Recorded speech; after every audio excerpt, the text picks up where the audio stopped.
My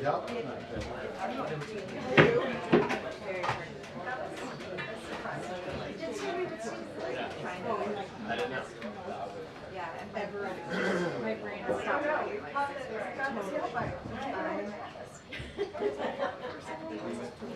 It'll never work again. I'm not sure if I'll never recover. Yeah, it's still kind of hanging there. Today was slow.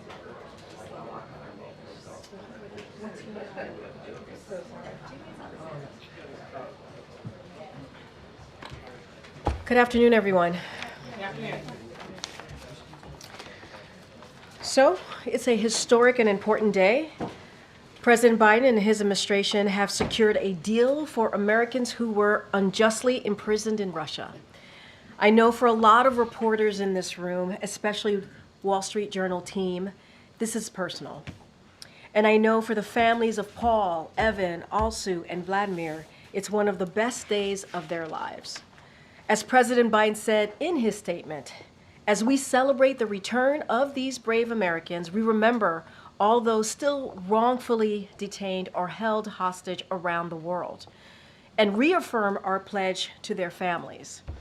We see you, we are with you, and we will never stop working to bring your loved ones home where they belong. And with that, I will turn it over to our National Security Advisor, Jake Sullivan. Thank you, Corinne, and good afternoon, everyone. Today, as you've seen and heard from the President and from Corinne, we've completed one of the largest and certainly the most complex exchange in history. And Paul Whelan, Evan Gershkovich, Alsu Kurmasheva, and Vladimir Kara-Murza, 3 American citizens and 1 American green card holder, are finally coming home.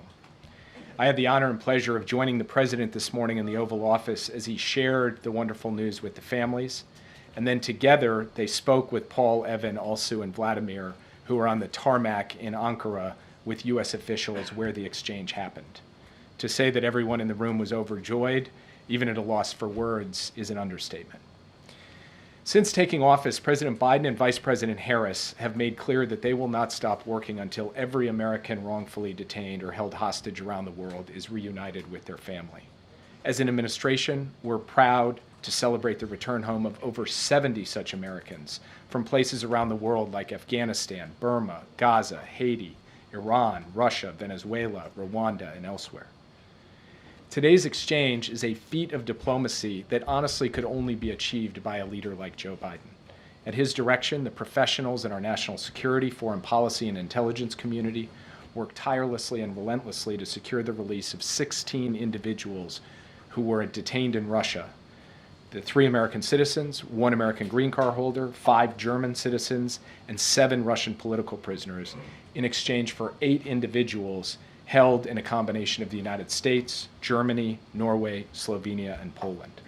The President was himself personally engaged in the diplomacy that brought this about, including multiple conversations with Chancellor Scholz, with the other leaders of the countries who provided some of the Russians as part of the exchange, and most recently, as has now been reported, calling the Prime Minister of Slovenia early in the afternoon of Sunday, July 21st, to coordinate the final arrangements, to make the final piece of this deal fall into place. There is no more singular or concrete demonstration that the alliances that the President has reinvigorated around the world matter to Americans, to the individual safety of Americans, and to the collective security of Americans. And we're deeply grateful to our allies who supported us in these complex negotiations to achieve this outcome. And while I'm standing at this podium, the President is reaching out to give personal thanks to the leaders of Germany, Poland, Slovenia, Norway, and Turkey.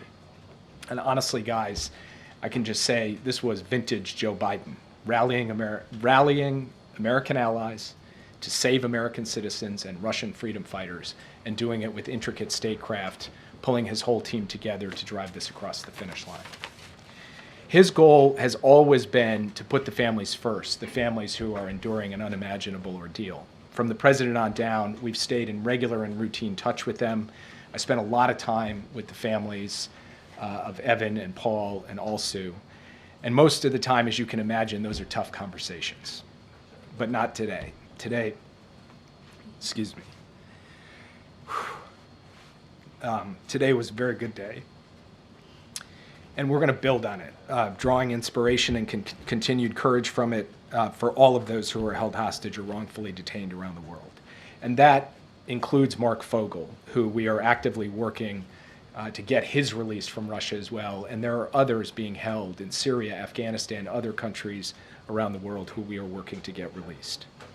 And just on a personal note, I want to say that this is the culmination of a monumental level of effort and level of skill by my teammates across the national security enterprise.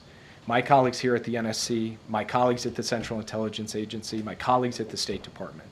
These are dedicated, talented professionals who are not in the headlines, who don't get to stand at a podium like this one.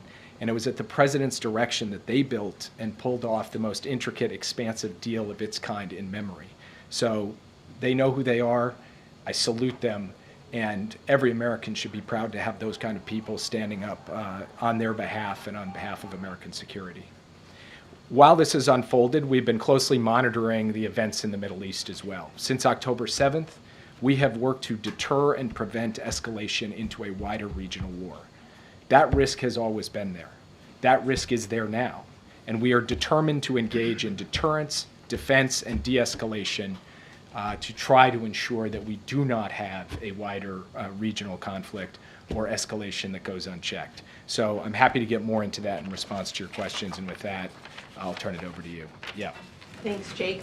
Whose idea was it to try to go big and bring everyone home at once instead of going for a simpler one-for-one type deal, and why? That's a great question, which I don't feel entirely comfortable answering because this was an organic process involving a lot of people across our government.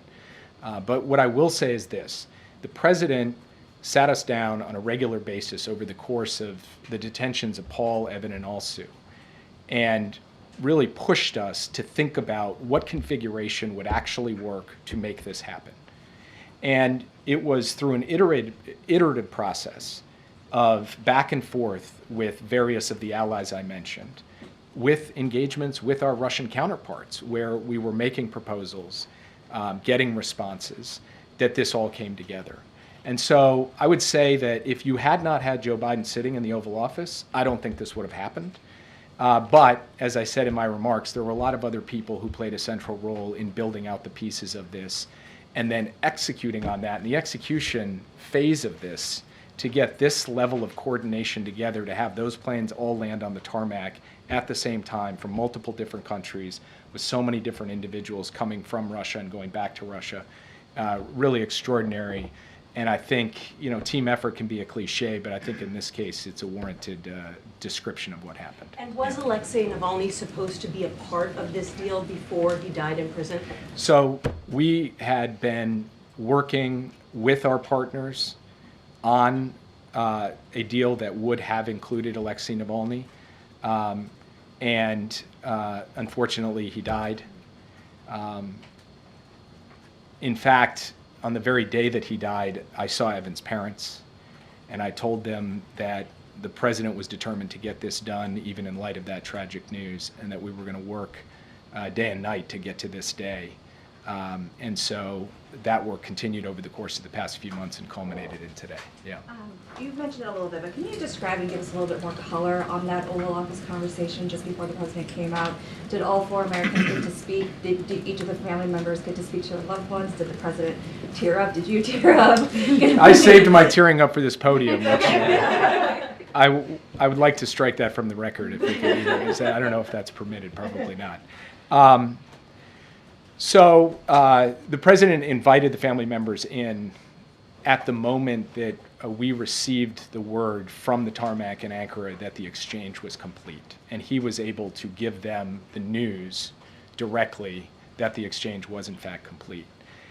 Then Paul, Evan, and Alsu were in one place. Vladimir was actually in another place. So he conducted 2 calls from the Oval Office, one with the 3 American citizens on the phone, and he welcomed their freedom, said, that on behalf of the American people, he was so proud to have them out, and then very quickly turned the phone over to their family members, and each family got the opportunity to engage by phone with their loved one who was out. He then conducted a second call with Vladimir, and Vladimir's wife, one of their daughters, and their son were there to be able to speak with him.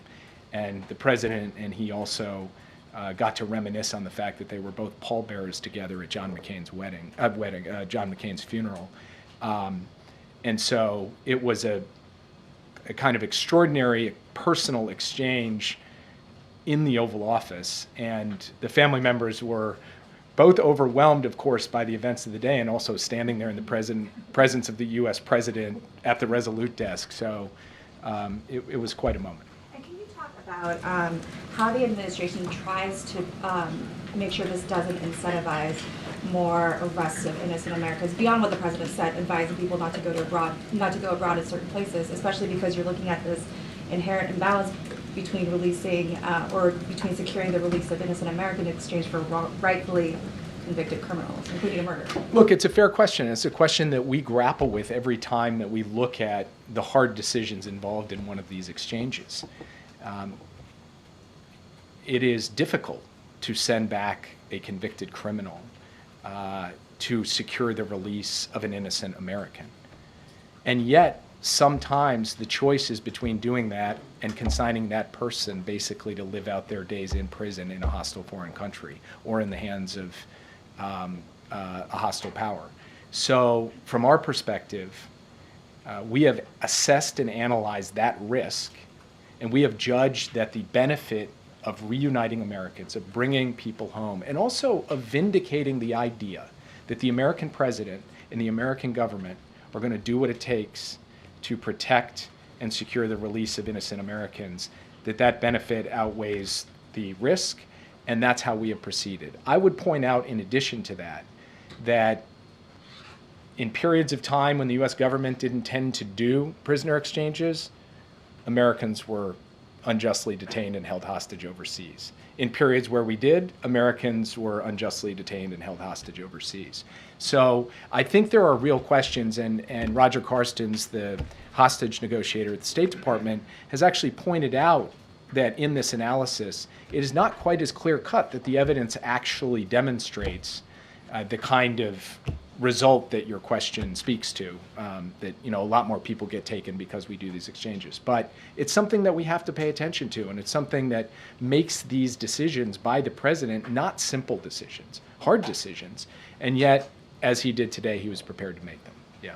Can you explain a bit more, when did it become clear that Krasikov was this linchpin to a deal like this? And was it during the negotiations over Brittany Griner? When you're engaged in a negotiation and one side lays down a position, there's not like a light bulb moment when you say, okay, that position is immovable. That has to be tested, and alternatives have to be suggested, and proposals get put on the table and rejected, and new proposals and rejected. So it is less of a aha moment, okay, now we know, and it's more something that you accumulate through the experience of the negotiation.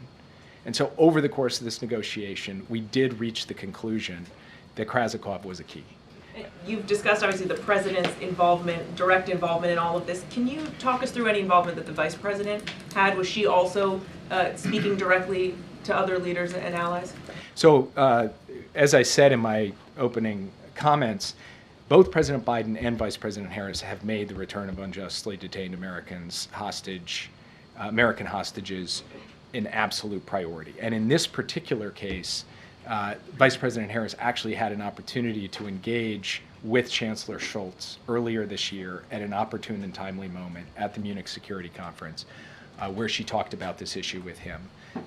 That followed on a conversation that the president had just a short time before that, and it was in the run of high-level engagements and a back and forth that the president and the chancellor were having that Vice President Harris was actually able to sit face-to-face with Chancellor Scholz and talk through the elements of this. And then I've sat in the Oval Office more times than I can count over the course of the past years, providing briefings and updates on this and getting peppered with questions by both the president and the vice president, thinking through the strategy, iterating the approach, which she was a participant in very much, a core member of the team that helped make this happen.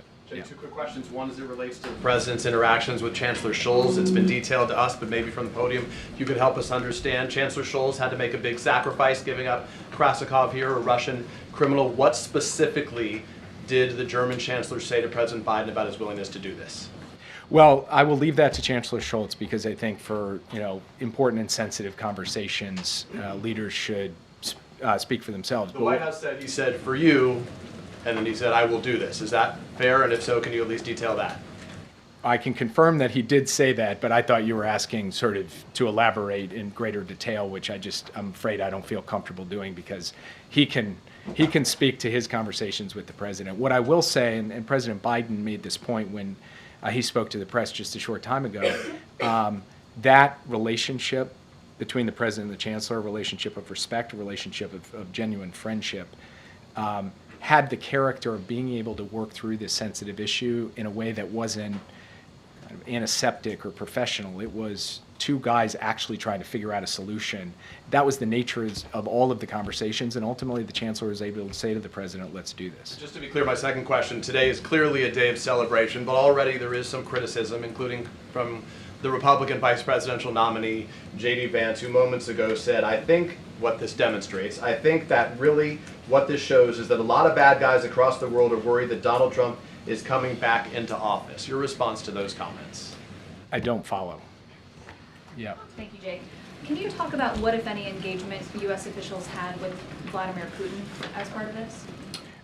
No engagement directly with Vladimir Putin. What about his deputies? There was extensive engagement with Russian officials over the course of this. I'm not going to get into the details because those channels are sensitive and need to be protected for exactly this reason, because having those sensitive channels enables us to produce results like today. today. And then last week in the Oval Office, President Biden said that he remains committed to bringing Americans home during his final 6 months in office. How important was it for him to get this deal before leaving office? Honestly, I don't think he was thinking about it like, I got to get it before I leave office. He was thinking about it from the family's perspective, which is every day is a lost day. So I want to do this as rapidly as humanly possible. I want to push the pace on it because the longer that these Americans are held abroad, the greater the risk and the greater the pain. So for him, it was really important to do the deal, but less tied to his time in office and more tied to the power and responsibility he had and wanted to exercise to get this done as fast as he possibly could. Yeah. And I just want to follow up on this interaction with the Russians. I mean, does this in any way lay any groundwork for discussions about the war in Ukraine with the Ukrainians? I mean, just to sort of say, look, we've cooperated on this. Is there any path that this creates any sort of goodwill in terms of, creating more discussion? We do not see a link between the hostage negotiation or the detained persons negotiations and any potential diplomacy over the war in Ukraine. We see those as operating on separate tracks. One is really about the practical issue of producing this exchange. The other is a much more complex question where the Ukrainians will be in the lead and the United States will consult closely with all of our allies to support them when they are prepared to step forward and engage in those in that kind of diplomacy. Yep. Can I just follow up on, so we can't have you here and not ask you what was happening and unfolding in the Middle East and with Iran and with this, the killing of Haniyeh. Can you please just give us your assessment of how high the temperature really is and how great the risks are now of an all-out war or a bigger war? Just taking a step back, we have been laser focused on trying to prevent that wider war since October 7th. There have been moments that have required intensive effort to keep a lid on things. The risk has always been there, and the risk remains today. And we believe we do have to be engaging in intensive efforts now through deterrence, through de-escalation, through diplomacy, to prevent a wider war, and we will continue to do that. Yeah, thanks, Jake. Back in May, former President Trump made the comment that Russia would release Evan Gershkovich for him after the upcoming election, quote, but not for anyone else. Did that comment complicate negotiations at all, and do you have a response to Trump's comment now? Look, I'm just happy these guys are out and home, and I won't wade into the comments of the former president. What about Jimmy Wilgus? Are you working on him? Yeah. Jake, you noted that the president spoke to the leader of Slovenia right around the time he was making his decision on his political future. How much was the thinking that he had to go through on his future part of this process leading up to these negotiations? Was this something that weighed on him for days ahead of these calls? Look, to be honest with you, the way in which this unfolded played out over the course of weeks, even months, to put all of the pieces in place. So the timing and the cadence of the different elements coming together was a feature of the diplomacy and the decision-making of each of the countries involved. It wasn't about American politics, the American political calendar, president's thinking on other issues. And it did happen to line up on that Sunday in that way, but not through a conscious decision to make it so, but rather because that's when the pieces were falling into place. And that's the moment when the president had to drop that final piece in. And it just so happened to come a couple of hours before he made his announcement. And when do you think we will actually see them on American soil? Will the president greet them in person? I think you can expect to see Evan, Paul, and Alsu later tonight on American soil. And as the president mentioned in his remarks earlier, they'll be landing at Andrews Air Force Base. The president and the vice president will be out there to greet them. Vladimir Kara-Murza is going to be traveling to Germany, and his family, who was here with the president this morning, will be traveling there to join him. But as Vladimir and the president discussed today, we expect him back here in the United States soon for him to be able to see the president and other people in the U.S. government. Yeah. Thank you, Jake. Switching gears for a moment, I want to ask you about the plea deal that was reached with 9/11 suspects by military courts down in Guantanamo. Republicans are condemning this as showing weakness and calling it a sweetheart deal because it avoids a trial and the death penalty. I was wondering if the administration has any response to that. As we said last night, the White House received word that the convening authority had entered these pretrial agreements that had been negotiated by military prosecutors with KSM and some of the other 9/11 defendants. And we had no role in that process. The president had no role. The vice president had no role. I had no role. The White House had no role. And we were informed yesterday, the same day that they went out publicly, that this pretrial agreement had been accepted by the convening authority. What the president did upon learning of that was direct his team to consult as appropriate with officials and lawyers at the Department of Defense on this matter. Those consultations are ongoing, and I have nothing more to add at this time. And then one more thing on Iran, Israel, Hamas negotiations. Now that the lead Hamas negotiator is dead, who is there to negotiate with, and why, in your estimation, would Hamas continue towards negotiating a ceasefire deal when their lead negotiator was just killed by the people they're negotiating with? It is too soon to tell what the impact of his death will have on the negotiations, and so I'm not going to speculate on that, especially in light of the broader dynamics and set of events unfolding in the region right now. What I will say is this: the ceasefire and hostage deal is the pathway to ending this war. It is the pathway to getting all of the hostages home, including the American citizen hostages who are relentlessly focused on getting home, and we remain determined to get it done. Yeah. Did the president have a call today with Prime Minister Netanyahu, or is he having one? I believe the Israeli government has put out that they're having a call. We had not announced that yet, but in fact, the president is intending to speak with Prime Minister Netanyahu later today. They have not spoken yet. Yeah. And is the president going to express any displeasure about not having a heads up about the attack on the Hamas leader, or these other big things that have happened in the last few days with Israel taking countermeasures. So I'm not going to preview the president's message before he has a chance to speak directly to the prime minister, and then if I had to predict, I probably will be tight-lipped about the readout afterward. Yeah. Thanks, Jake. Just wondered if you could make clear for us, when was the actual moment when you really knew that this deal was going to be done and that it was sealed, or was that not really until today and you actually saw them, the released people on the tarmac in Ankara?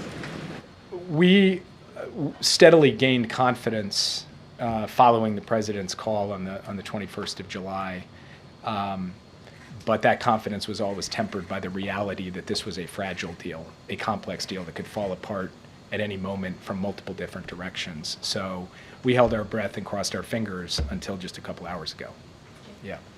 Jake, I wanted to ask about arms control treaties. It seems like Russia's been backsliding when it comes to these deals. What is the update with that? Is there any progress with getting them to rejoin any of these treaties? No. The short answer is there is no progress. We have tried to engage, and I have publicly stated, and my colleagues have also laid out our view that there is an arms control agenda that's in the interests of the security of the United States, our allies, and frankly, global stability.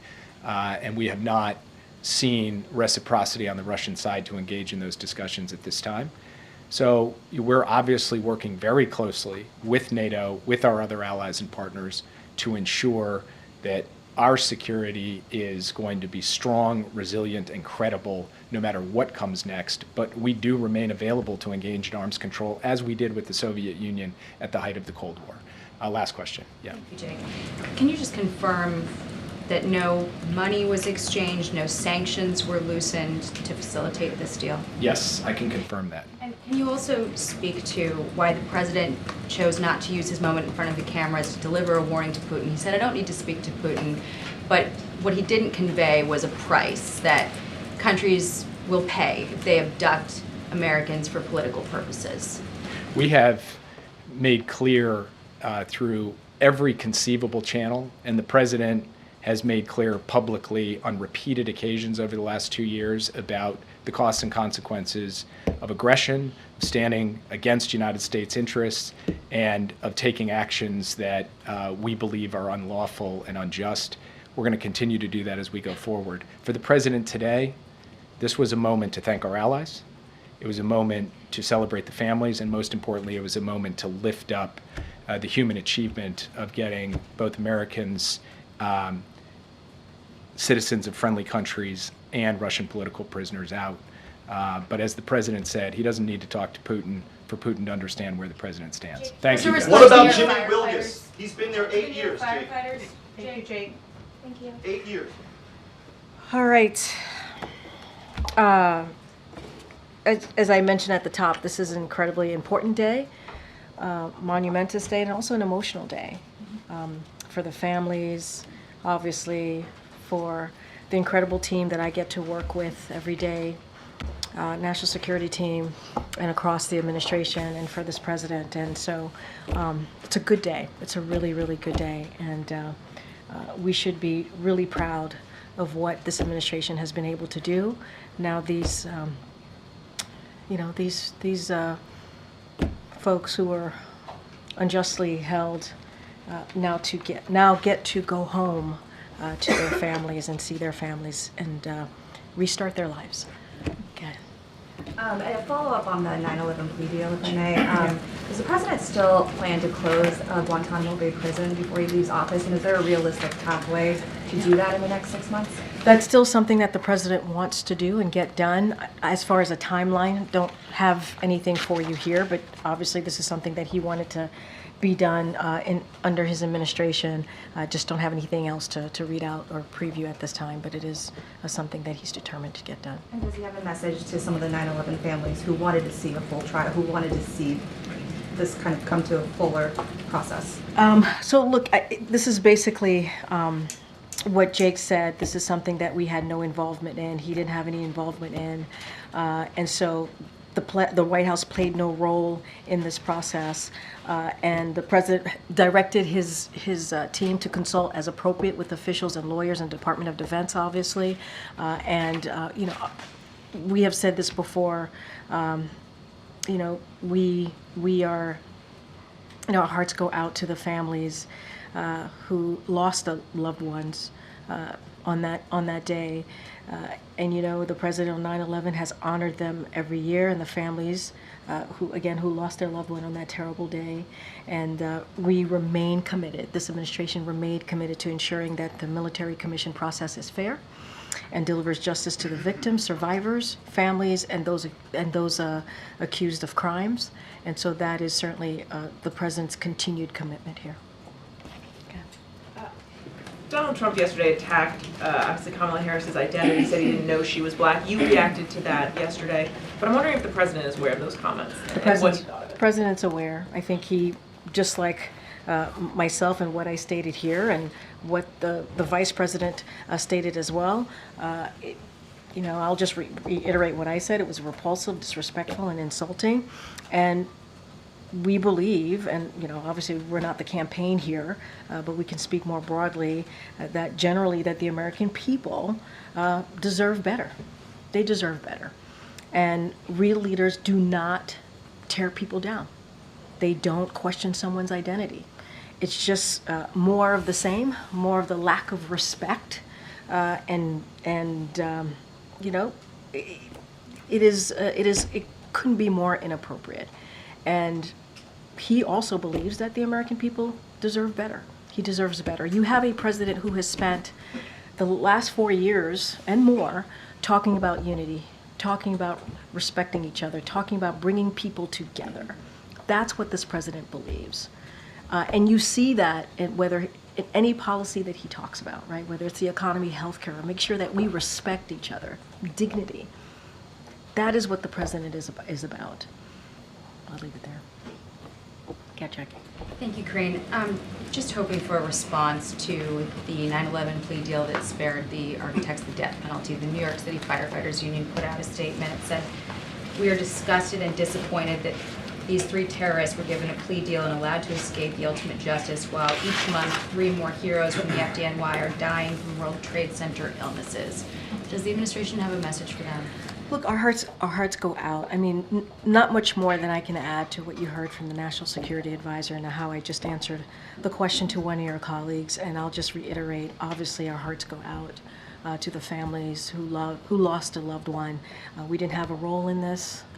This was not something that we were involved in.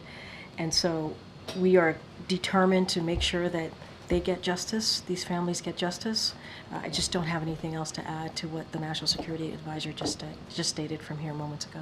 And then on the Vice President's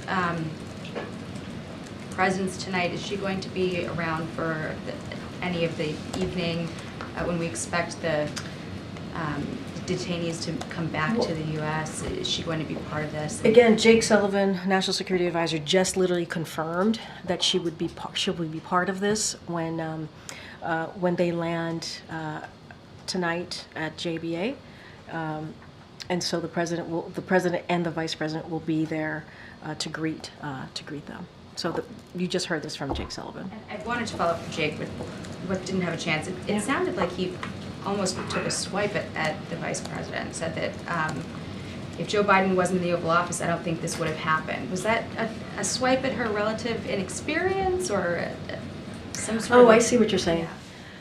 They're partners in this. Joe Biden and the vice president are partners in this. You heard him say that the vice president played a critical role in this diplomacy at a number of key moments. She met with the Chancellor of Germany in Munich to help pave the way. She also met with the Prime Minister of Slovenia to help bring them into the negotiations. They were partners in this. And then you'll see her tonight join the president to welcome back those Americans who were unjustly imprisoned in Russia. And that is going to be an important moment, a critical moment, but they worked together on this. And I think what Jake, not to say what he was saying, but he was very clear, This is a president that has had a long history in government, more than 50 years as a senator, as a vice president, and now as president. It is because of his understanding of the world and the relationships with these leaders that he has had, he's been able to build back up our partnership with allies, right, and also partners. But let's not be very clear here. The vice president has been a partner in this. I just listed out how critical of a role that she played in key moments very, very recently. So they're partners, and I think that is what we want to make sure that is very, very clear to all of you. Okay. And was there ever any consideration given to asking the Vice President to, come back sooner so she could be part of the announcement today? And sorry. No, I'm sorry. You should finish. You should finish your question. Well, no, I was just going to ask. I mean, if there was, just for the atmospherics or the kind of visual impact of having her there with the families. Well, just today. just to reiterate, she played a key role here, a critical role during some key moments, as I just listed out. But I will remind you that she was at a funeral in Houston this morning. She was speaking at a funeral for the late Congresswoman there in Texas, and that was also, as you know, when you're president and even vice president, you play multiple roles here.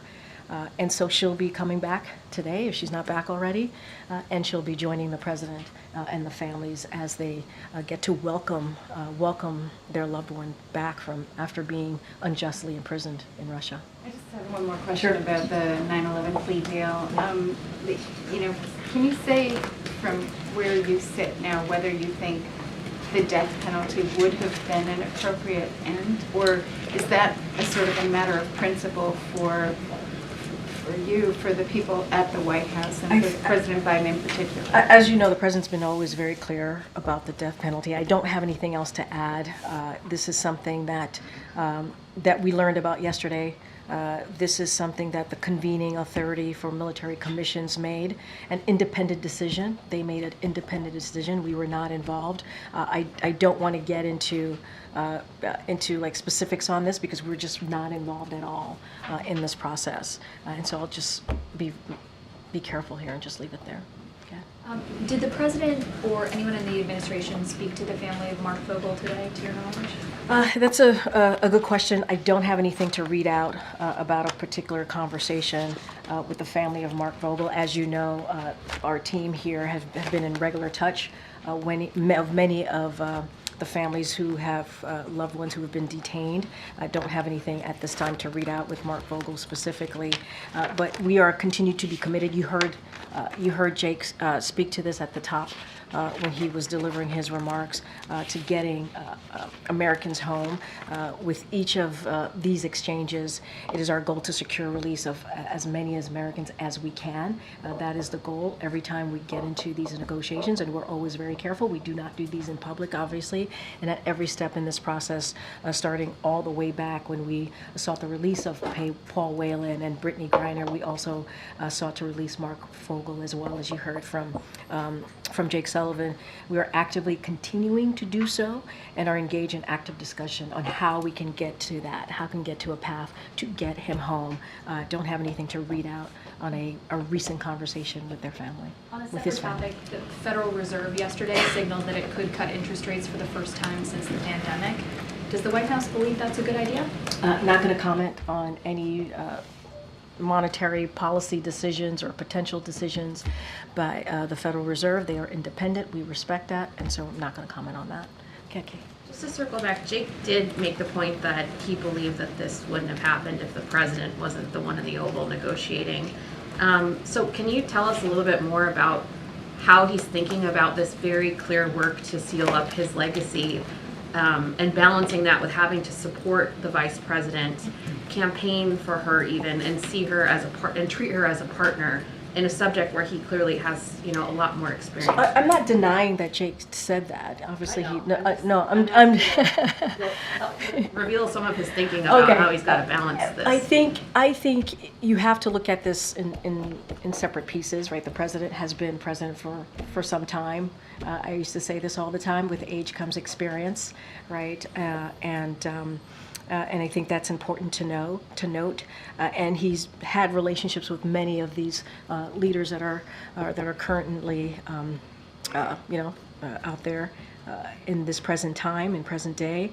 What I also want to state is that the vice president has been vice president for 3.5 years.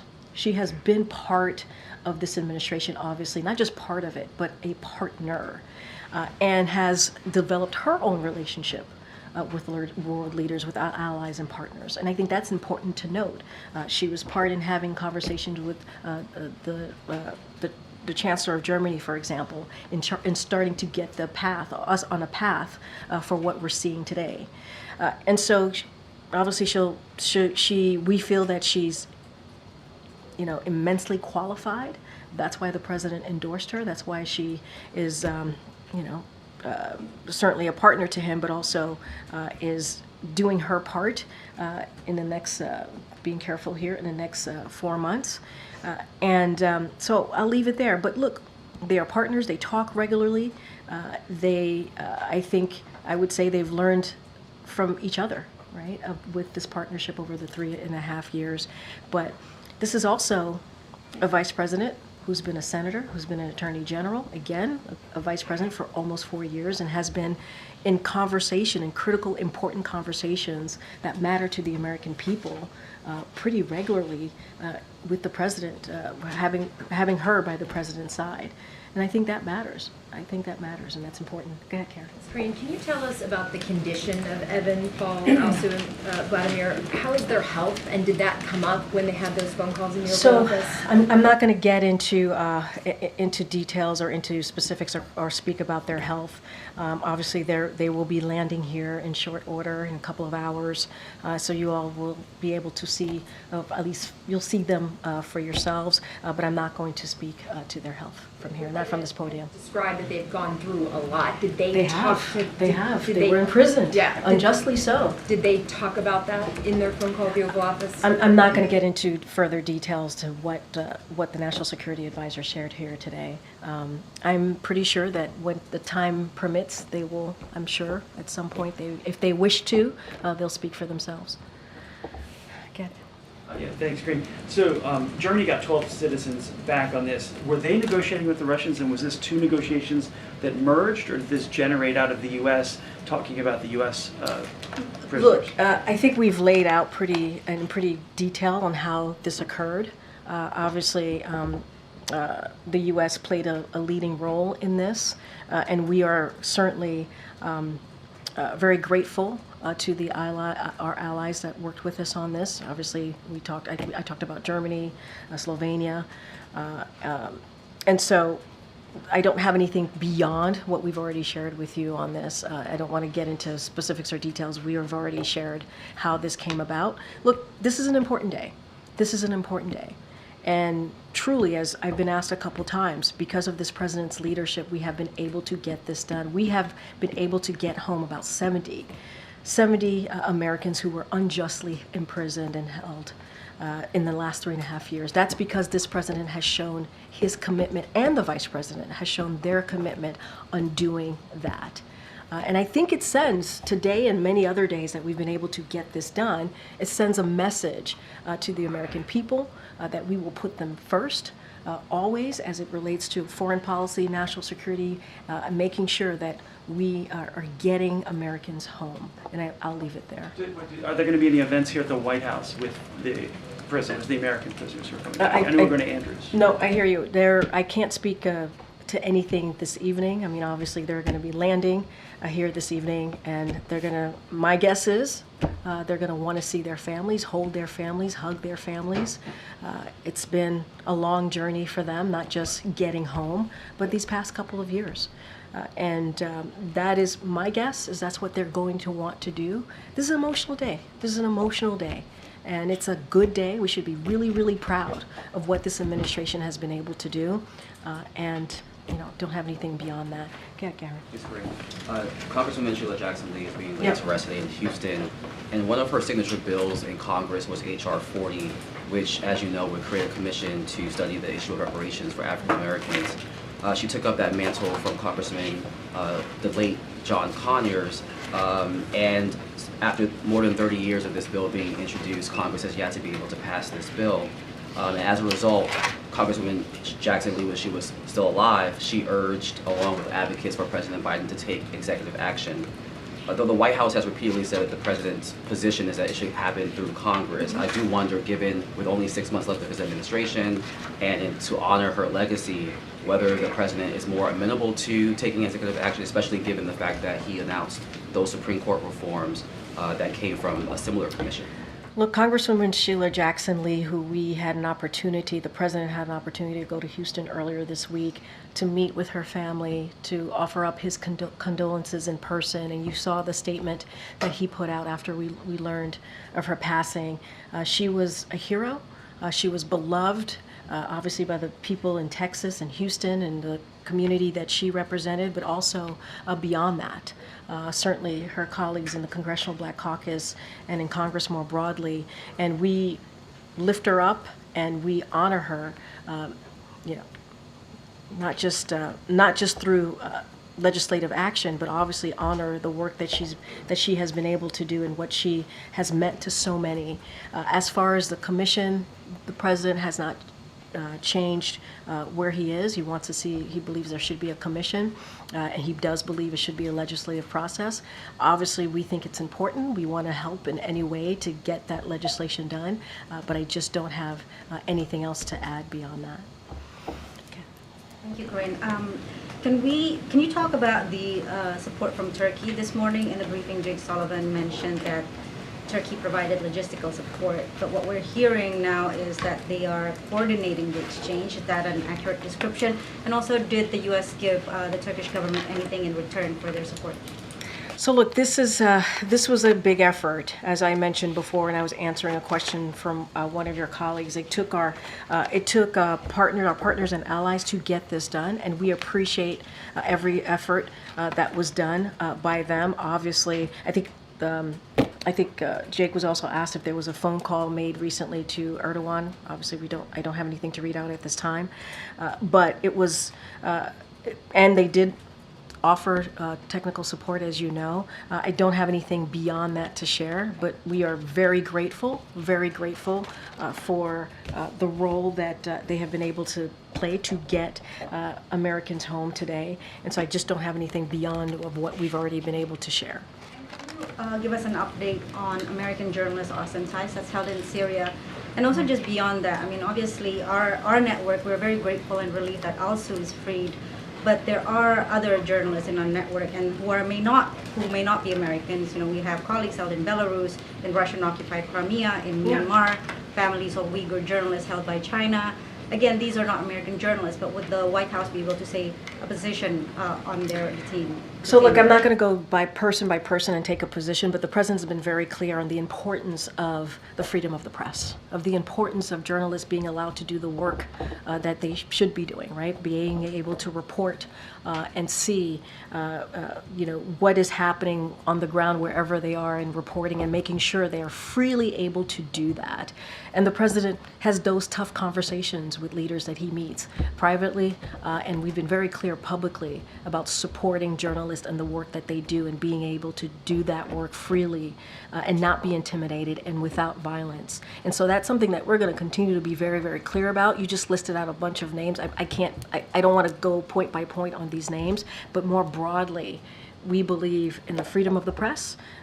This is important to us. We believe it's part of our democracy, and we want to see, not just here, it's important to see that obviously across the world. I don't have anything specific for you at this time. When it comes to Americans being unjustly held, wrongfully detained, as you have seen from this president in the last 3.5 years, he's going to do everything that he can. I think today is a perfect example. Bringing home 70 Americans over the last 3.5 years is a perfect example of this president being committed to bringing home Americans who have been unjustly held. I think I'm going to have to wrap it up pretty soon. Go ahead, John. Thanks a lot, Karine. When the president announced 2 Sundays ago that he's withdrawing from the race and that he's not running for another term, there were some that described him as a lame duck president, how does this news today, this joyous news at the White House, answer those critics describing President Biden in that fashion? Well, I'm glad you call it joyous news, because it is. This is very, very good news. For all of us as Americans, we should be very proud of this moment. Look, I've heard the term lame duck. I was asked at the podium if he is a lame duck president. We've been very clear that he's not, and today is an example of that. What he did on Monday, talking about SCOTUS reform, is an example of that.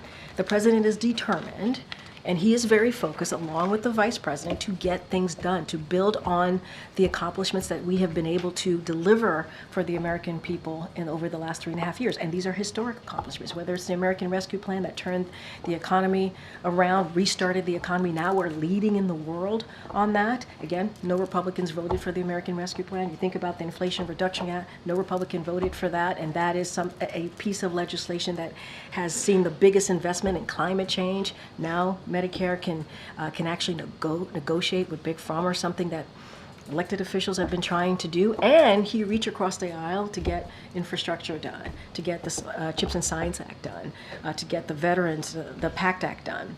So it doesn't end there. It doesn't end there for him.